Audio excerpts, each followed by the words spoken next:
People come from all over the world just to see the snake dens here.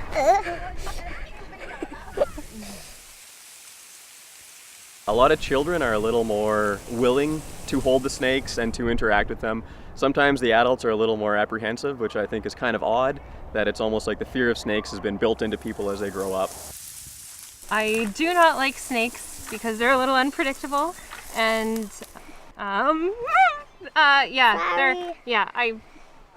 doing a terrible job pretending that I like snakes. Here in the Inner Lake of Manitoba, Canada, is by far the largest aggregations or concentrations of snakes anywhere in the world. The Inner Lake of Manitoba is so plentiful, or why snakes are so plentiful here, really goes back to the geology of the area. Temperatures can reach 50 degrees below zero. And so a snake, being a cold-blooded animal, they have to be able to survive those winter temperatures. So that here in the Inner Lake region, the limestone bedrock is very close to the surface. And so that allows the cold and the water to crack and fissure the limestone, and it makes great big sinkholes, and that enables the snakes to get below the frost line during the winter. There's a very limited number of these den sites. So all the snakes in an area have to go to that den site that's in their region. And so that's how you end up with literally tens of thousands of snakes being in a sinkhole that might be the size of the average person's living room. It is actually very difficult for the males to find a female because if you look from a snake's eye view, you just see kind of a sea of living spaghetti, and you're looking for a slightly bigger piece of spaghetti than all the rest of them.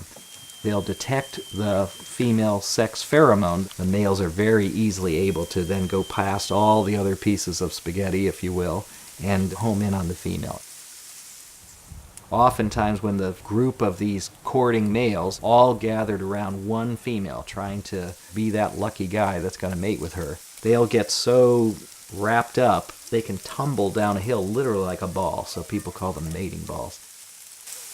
Even though there's tremendous competition for mates, the males are not fighting with each other, they don't have dominance hierarchies, they don't have territories set up like other animals would do in a similar situation.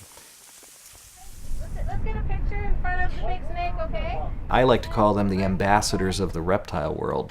They're a great way for people to interact with wildlife. Look at mommy and smile.